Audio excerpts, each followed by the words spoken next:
David Lummis with Norfield Board of Deacons, wanting to speak with everybody about being an usher during a worship service. Each Sunday at 10 o'clock we hold a worship service, and we need 2 ushers each Sunday, and we're looking to get more and more folks involved with ushering. Being an usher on Sunday service is a great way to get to know the church and your fellow Norfielders. It's a big help, it's a lot of fun, and everybody seems to benefit. Okay, so the main role and responsibility of ushering is to make sure the sanctuary is ready for worship both before the service begins and throughout the worship service. Ushers really need to get to the church by about 9:30 or so, and while worship service starts at 10 o'clock, ushers really remain on duty throughout the course of worship service. The first thing you need to do when you get here is to make sure the candles are lit. That may have already been done for you, but all the supplies you might need for ushering are going to be found in this back closet here. And you've got the candle snuffers here. There should be matches here as well. If not, there's going to be matches or lighters up on the altar so you can light the candles up there. And getting that done as early as possible is certainly helpful. Folks start arriving at Norfield around 9:40 or 9:45, and the 2 ushers want to be right inside here to make sure people are welcome to the church and get a bulletin and get help finding a seat if need be. Whenever possible, we like to seat people a little bit further up front when necessary. Our service really begins at 10 a.m. with the ringing of the church bell, and at that point, these back doors are shut, but ushers need to remain in the back of the sanctuary as folks coming in late will come through these doors. We still want to keep the church a good place for worship without making too much noise for those late arriving people.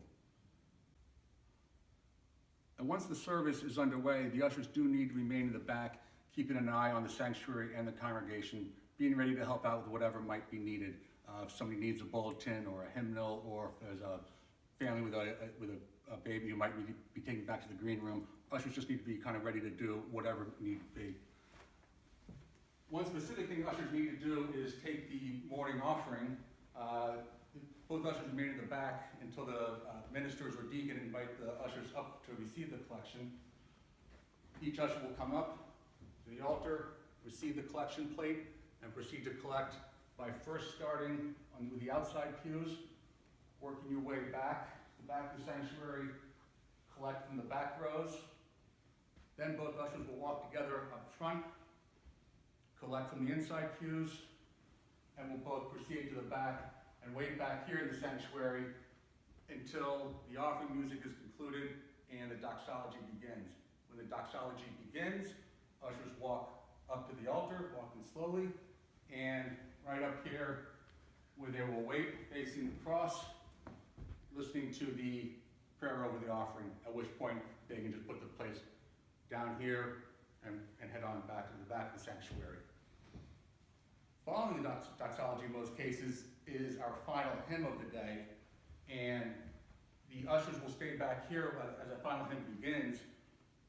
But after the first verse, usually, of the final hymn, the ministers and anybody up front will come to the back of the sanctuary, at which point the ushers will walk forward with the candle snuffers. They'll put out each candle and then walk on back with the clergy and the other deacons. At that point, the ushers can stay back here with the clergy and await the benediction. As the benediction is offered, that's a good time for the ushers to come back, open the doors, give whatever help the clergy may need on getting out, and helping the rest of the congregation come out of the sanctuary. Thanks so much for watching our brief videos on being an usher. Ushers really are an important part of Norfield. Again, main responsibilities is getting the sanctuary ready, the candles lit, the lights on, bulletins ready for everybody, keeping an eye on the congregation in the sanctuary, providing whatever help may be needed. It's real easy, but real important. Collecting the offering, I know lots of folks get nervous about that, but it's simple to do once you do it the first time. Like so much stuff around here at Norfield, we are dependent on Norfielders. We take care of this church, and we take care of what goes on before, during, and after a service. So please, when Norfield calls to help, we'd love to have you help out as an usher. Thank you very much.